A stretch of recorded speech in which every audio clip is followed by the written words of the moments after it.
Kenny, that time has come again. The FA Cup draw hasn't been particularly kind, has it? It's just the travelling more than anything, and but you know, it is what it is. And you know, if you want a run in the cup, you have to come through many different tests, from a non-league side away from home, as in the last one, to somebody in our level, to a place we've already been. It's many tests, and if you want to do well and you want to progress, which we do, it is a competition we value and one that we want to get through in. And get into the later stages, and ultimately draw one of the big boys. That's where we want to do and do very well. So to do that again, you have to come through many tests. This is our latest one, and we're looking forward to the game. Let's be clear, the fact you won 3-1 up there earlier in the season has no bearing at all on this one, does it? I don't think so. A lot will be known by either side about each other now, with almost half of the season going on, and you do get to know the other sides in your level, before Christmas, and obviously but that'll be the case with both teams. And as you say, matched each other once in fixtures so far, but looking forward to it. We do really want to progress if we can. For us, with the Sunday game, obviously Tuesday night is more the problem, really, because of the checker trade. Then comes inside 48 hours, but. All of our focus will go on the weekend and trying to get through the cup competition, and as I say, go as far as we can. Was there any thought about moving that Arsenal game perhaps to the Wednesday? Yeah, we did consider it, but obviously the Saturday's a big game really as well. Then after that, in terms of the league, so next week, and just something had to give somewhere. So we thought just maybe accelerate it, get on with the game, and give us the best possible chance come next Saturday against Southend.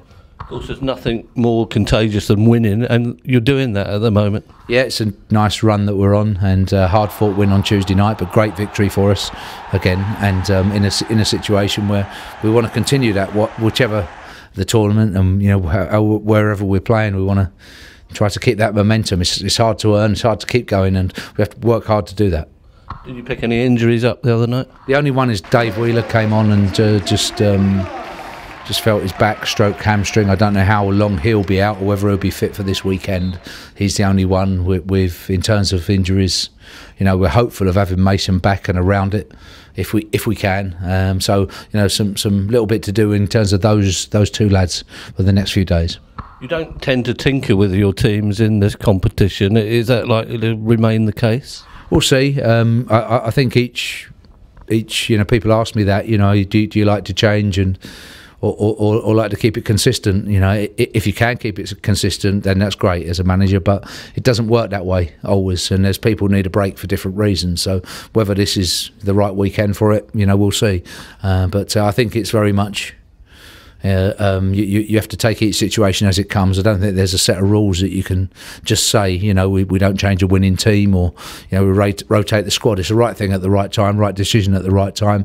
And as ever, you work off the players. The most important people at the club are the players, and you work off them, you assess them. So it's hurtling towards that infamous month of January. Would you want to change that team out there? Does it need to change? I think we'll need to look at our group, our team, our squad as a whole. Yes, you have to do that in every window, and I always talk about trying to maximise every window, whether that be new contracts for people or bringing people in. So that will happen. Definitely, there'll be an assessment of the whole group, not just the starting 11. And if we can get stronger, we will. And I would suggest, if you've done well in the summer, if you've done your work, then it should be tweaking rather than wholesale changes, and that's where we'll be.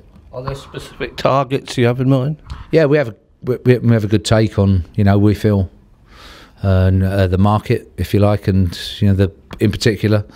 The market that we can get that can improve us, that can take us forward, that we're interested in, for our club at this particular time. But as I said, I do feel in terms of the windows, every summer that is a major one, and this one is an opportunity. It's an opportunity to get better if you can, and we'll be in that category. If we can get better, we will. And if we can get stronger, we will. But obviously, it won't be wholesale changes. I think over the next month there's something like 8 games to get through. It's an important period. It is, and between now and let's say the last week of January, when there's chances, there's a lot of football and a lot can happen in that period. So to really try to assess the whole of the next transfer window would be difficult. But from my point of view and from us, for Mark, for Tony, for Joe, for Phil Boardman, for us inside the club, we have to make sure that we know exactly what's out there, what we need, and be ready should eventualities happen.